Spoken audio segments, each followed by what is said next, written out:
Ini bahan ajar. Bahan ajar ya. Bahan ajar. Ajar dalam satu bahan ajar itu dalam, bukan dalam sih, bentar.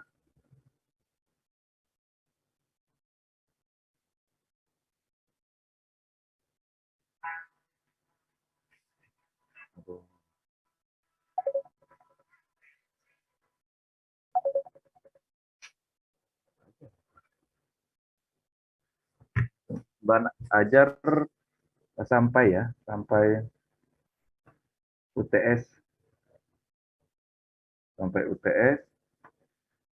Nah, nanti kita pelajari proses pemesinan, materinya tentang mesin bubut, lalu mesin milling. Nah, kemudian gurdi ya, gurdi itu bor kalau Anda ini. Bor, kemudian sekrap gitu. Nah, ini materi-materi yang nanti kita akan pelajari ya. Nanti saya jelaskan seperti apa yang nantinya dipelajari gitu.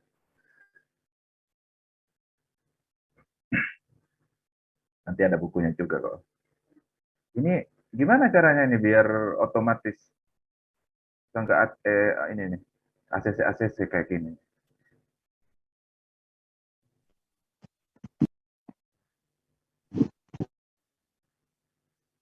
Siapa yang pakai PC? Biar saya jadikan host satu orang ya. Gimana caranya nih? Harus ada CO hostnya, Pak. Oh ya udah, oke. Siapa ini? Siapa yang di Muhammad Wahyu aja ya? Jadikan host. Baik, Pak. Biar nanti di itu. Ya, oke. Nanti masuk lagi kalau mati masuk lagi nanti.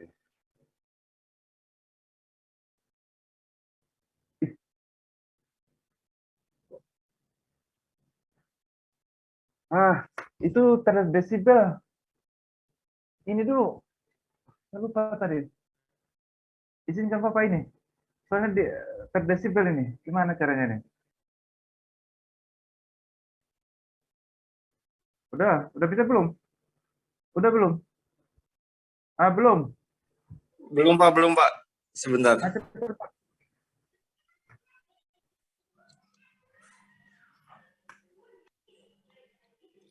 Ganti hostnya, Pak, atau gimana, Pak? Iya, yuk gantiin hostnya dulu tuh.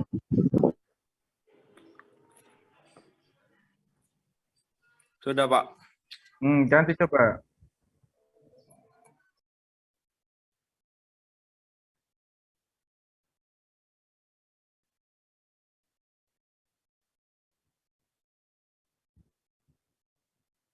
Udah toh? Udah ya? Sudah diganti host, Pak. Ganti host.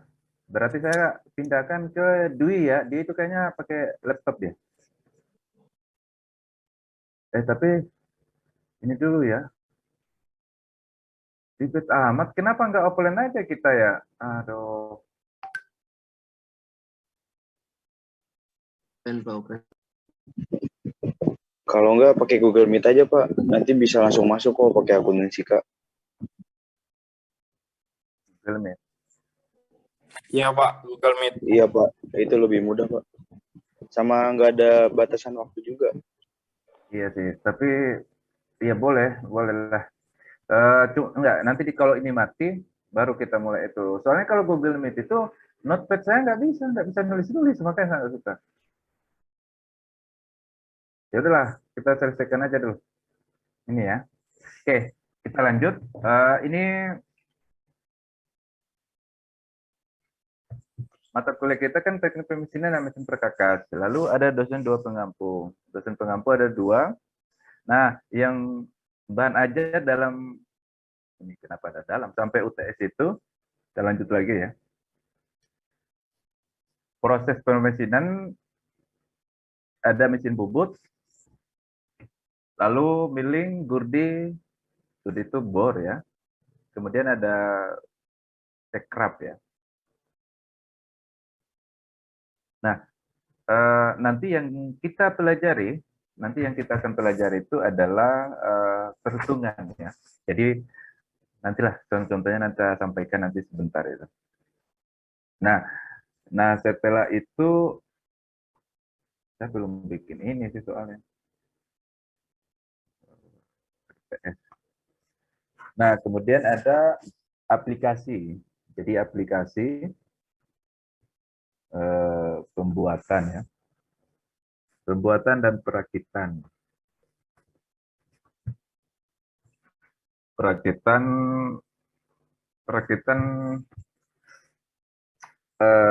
proses ya, proses pemesinan gitu. Nah kemudian terakhir itu ada tugas besar ya. Nah ada tugas besar. Jadi tugas besar itu seperti nanti Anda buat project. Jadi nanti Anda buat project, projectnya itu mungkin kita simulasi atau apalah gitu. Nah ini nanti harapan saya Anda tulis ya. Nah Anda tulis karena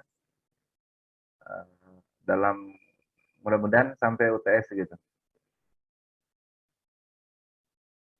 Sampai UTS itu seperti ini. Siapa tadi yang Dwi ya, yang tadi itu ya? Saya jadikan host aja ya, si Dwi ya. Baik, Pak.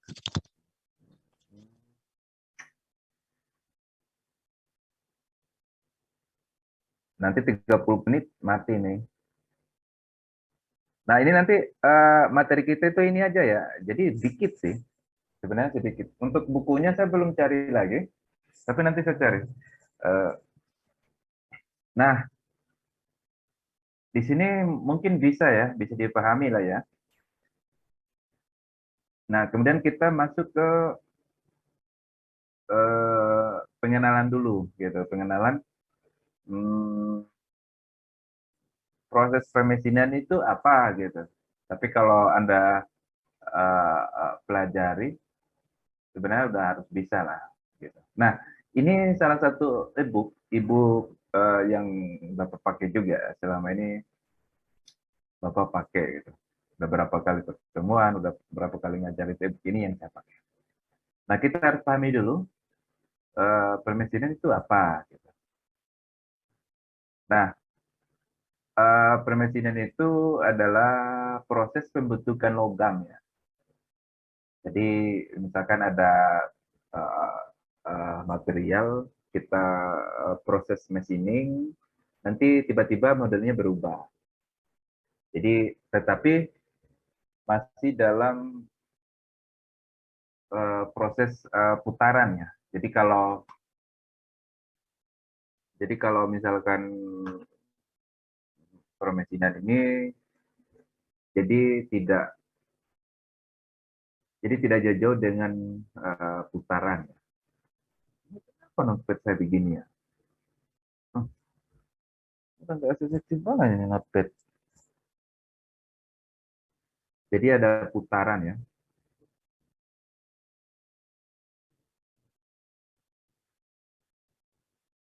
Oh, mungkin notepad ini kali yang murah meriah.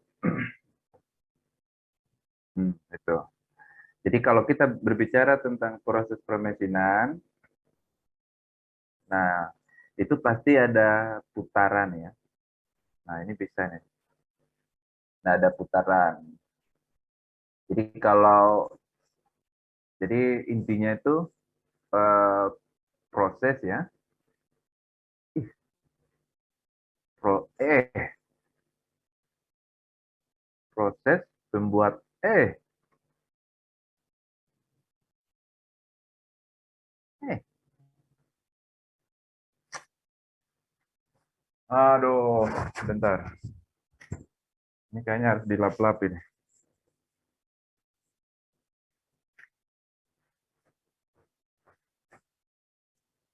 Tuh begini.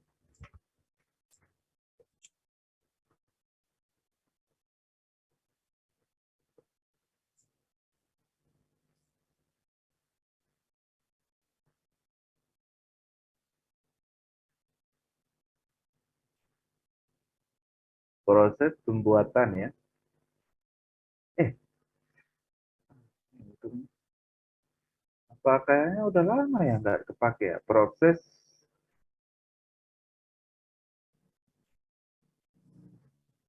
Ah, nanti kamu catat aja lah ya. Baik, Pak. Pakai notepad ini udah gak bisa-bisa kenapa ini? Nah, jadi eh, proses pemesinan atau teknik pemesinan itu adalah proses pembentukan logam dengan cara apa itu kan? Karena kalau pembentukan logam itu kan banyak macam. Jadi ada yang stamping, lalu ada yang eh, pengecoran logam, kemudian ada yang proses pemesinan. Nah itu. Lalu kita lihat lagi, ini kenapa lagi nggak kehapus? Nah,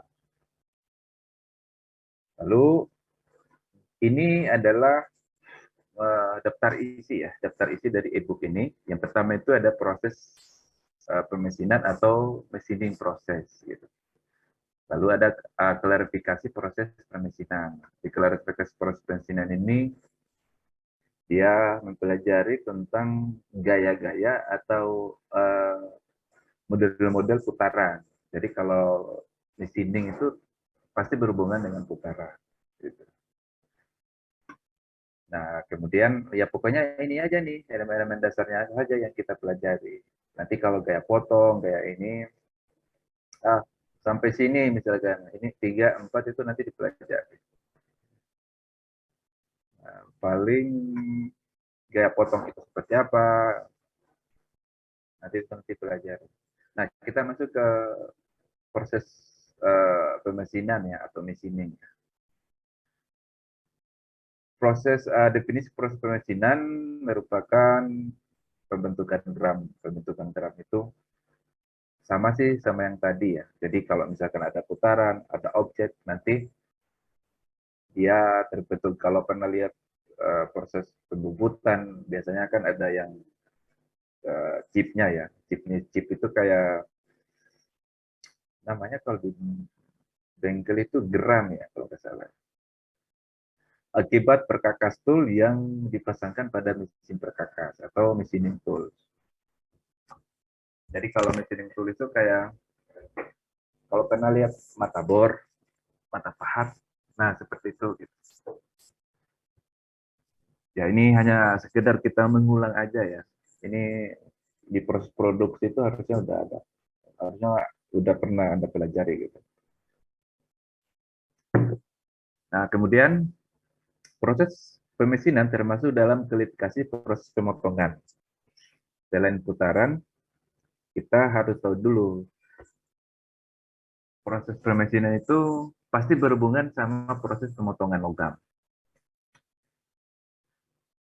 Merupakan suatu proses yang digunakan untuk mengubah bentuk suatu produk dalam logam atau komponen mesin dengan cara memotong, mengupas, memisah tergantung pada cara pemotongan.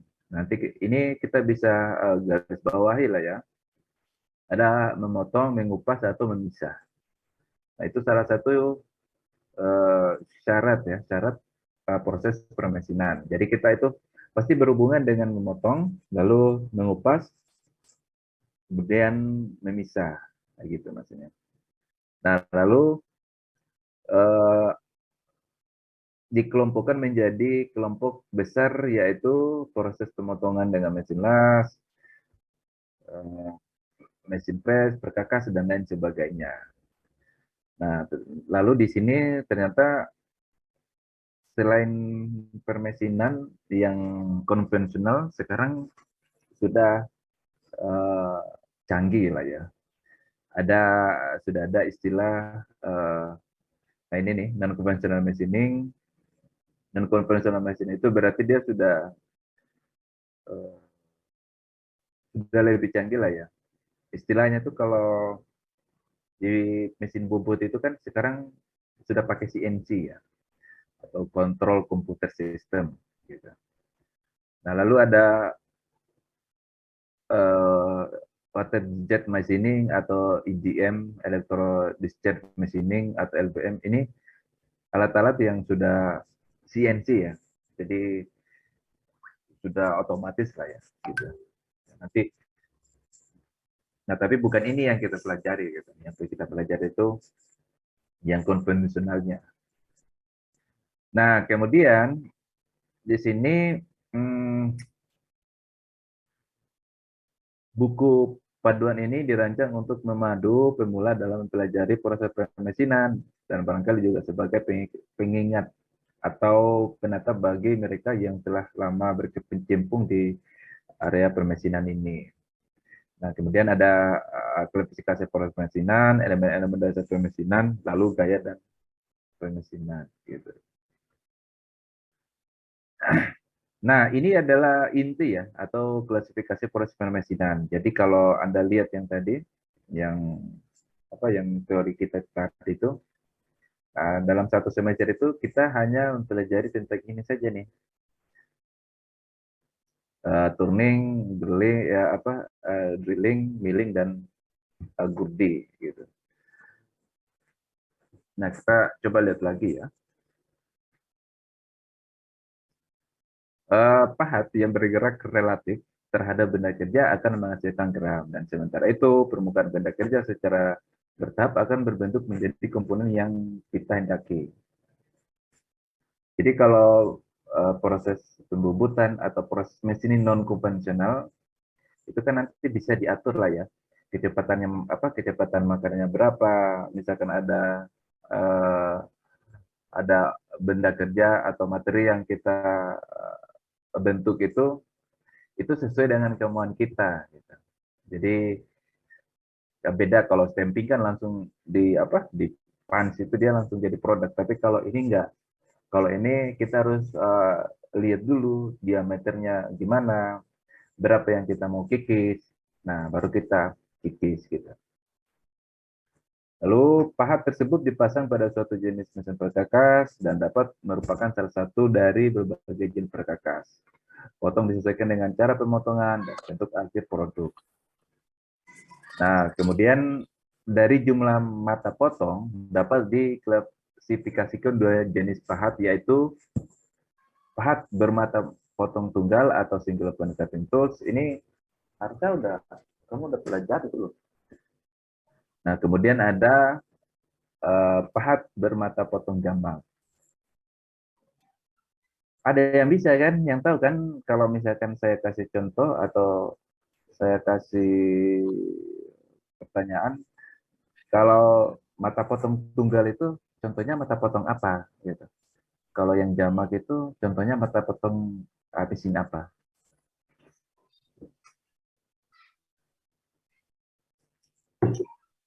Udah bisa ya? Harusnya udah bisa tuh. Nah, lalu gerak relatif pahat terhadap benda kerja dapat dipisahkan menjadi dua macam komponen. Ini intinya sih, ada gerak potong, lalu ada gerak makan. Nanti kita harus pelajari yang mana gerak potongnya, rumusnya seperti apa, persamaannya seperti apa. Gitu. Ini intinya ya, bubut dan lain sebagainya. Nah, coba kita lihat nih. Pada tabel 2 menggambarkan jenis proses permesinan dan mesin perkakas yang biasanya digunakan untuk melakukannya. Beberapa jenis jenis proses mungkin digunakan untuk membubut saja, melainkan dapat pula digunakan untuk menggurdi, memotong, dan merupakan lubang atau boring. Nah, coba kita lihat pada gambar ini nih. Nah, ini klasifikasi atau proses potong ya. Jadi kalau berbicara tentang mesin non konvensional atau proses permesinan dengan konvensional, ini konvensional dan non konvensional juga biasanya pakai seperti inilah ya. Nah, kemudian ada pertama itu ada bubut, mesin bubut. Ini ada gerak makan ya, ada gerak potong dan gerak makan. Nah, kalau kita lihat pada tabel ini, ternyata itu kalau yang bertindak sebagai gerak potong itu pahatnya ini apa benda kerjanya. Jadi benda kerjanya itu yang berputar. Gitu. Benda kerja yang berputar, kemudian yang gerak makan ternyata pahatnya, karena pahatnya biasanya yang mengikis ini kan, yang mengikis ini.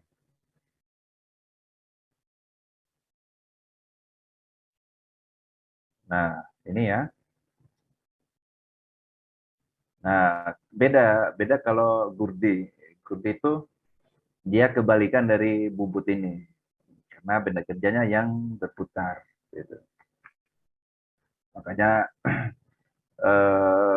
yang bertindak sebagai jarak potong itu adalah mata potongnya ini. Atau sudah 10 menit lah, ya 10 menit.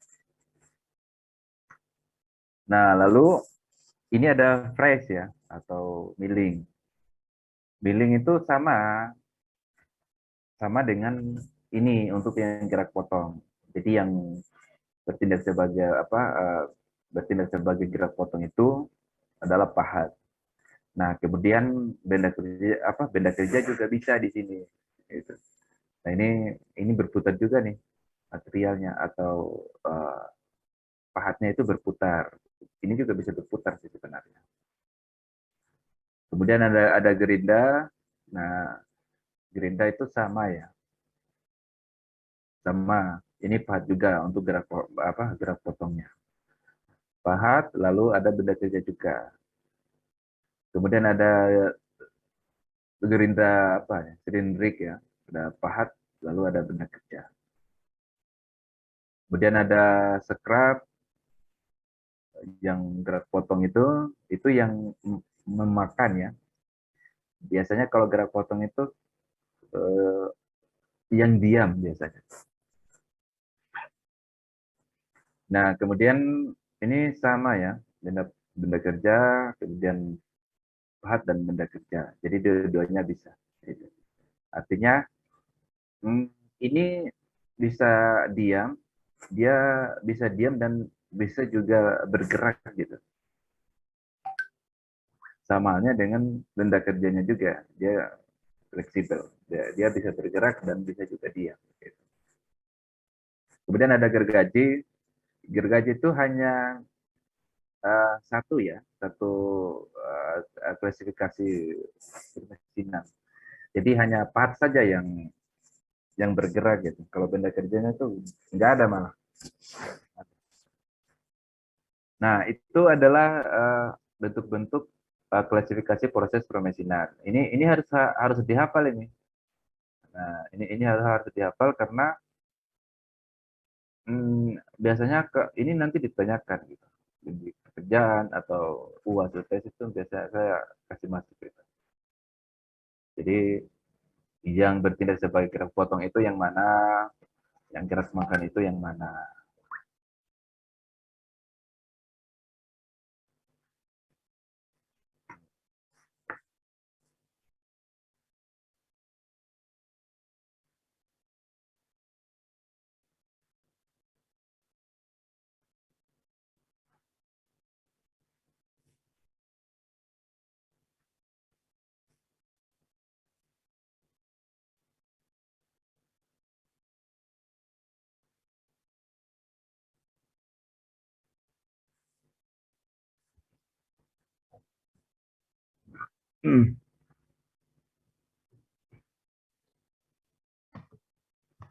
Kemudian ini klasifikasi proses permesinan menurut jenis mesin perkakas. Ini harusnya gampang lah ya. Kalau misalkan mesin bubut itu biasanya dikenal dengan turning ya. Turning itu kayak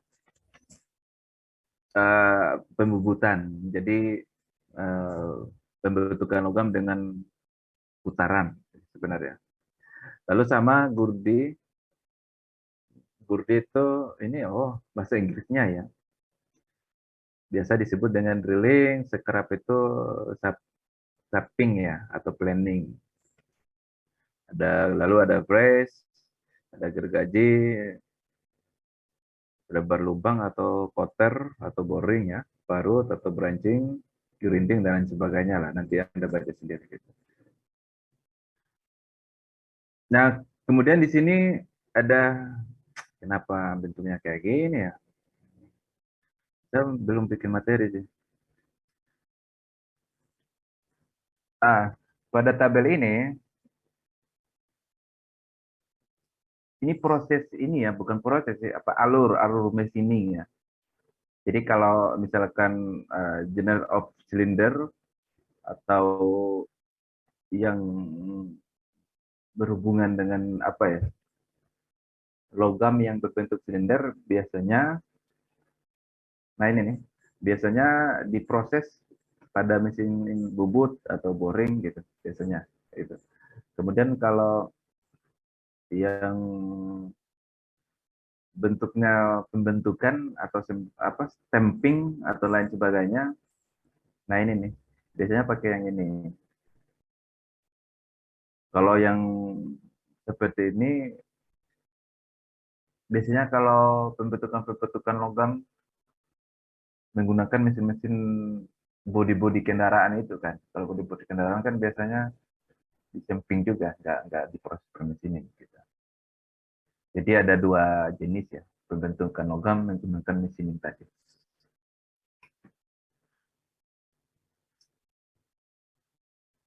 Kemudian di sini kalau kita lihat ada single point generation ya. Kemudian ada multi point. Ini multi point itu kayak bentuk ininya apa? Bentuk pahatnya. Kalau single point itu berarti hanya satu saja.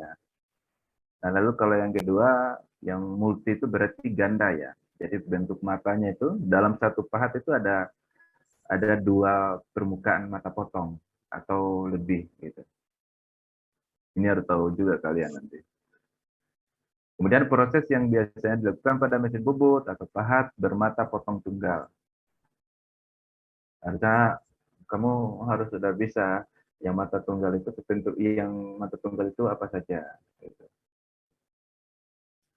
Ada bubut atau turbin biasa, bubut permukaan, bubut alur, nah, kemudian pemotongan, lalu ada pit ya, pit itu atau memperbesar lubang lah ya. Nah, jadi bentuknya seperti itu. Ini salah satu mata potong tunggal. Jadi kalau Anda lihat gambar seperti ini harus sudah bisa lah ya. Jadi kalau misalkan ada tanda panah seperti ini, berarti pahatnya itu bergerak ke kiri. Nah, kalau lihat seperti ini, berarti dia di atas. Nah, kalau biasanya kalau di permesinan itu gerak makan biasa disebut dengan pit ya. Nah, seperti itu. Nah, kemudian ini banyak ya, banyak macam. Jadi bubut itu bukan hanya mengikis saja, bisa juga misalkan pemotongan juga bisa kita menggunakan potong, memotong itu juga bisa.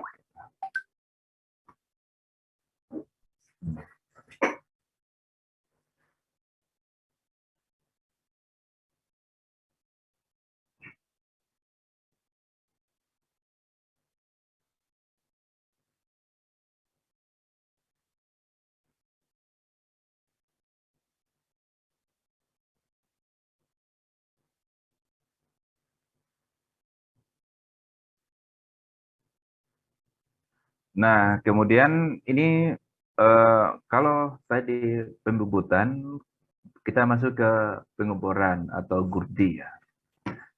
Nah, gurdi itu sebenarnya hanya nggak banyak ya, hanya pengeboran, lalu counter boring, kemudian ada counter sink ya. Counter sink. Kalau ini tembus ya, maksudnya dari atas itu sampai ke bawah, itu namanya pengeboran atau gurdi. Nah, kemudian ada peluasan lubang, jadi eh, yang tadinya sudah ada lubang itu nanti diperluas, itu diistilahkan boring ya, atau counter boring ya. Nah, lalu ada counter sink. Counter sink itu biasanya hanya di permukaan atas saja, hanya di permukaan atas saja yang diperluas, gitu. Nah, lalu kita ke scrub ya. Nah, kalau scrub itu ada 3 aja ya. Jadi ada yang samping, ada yang planning, kemudian ada yang sloping. Nah, kalau misalkan Anda lihat di sini, ini dia sudah menjelaskan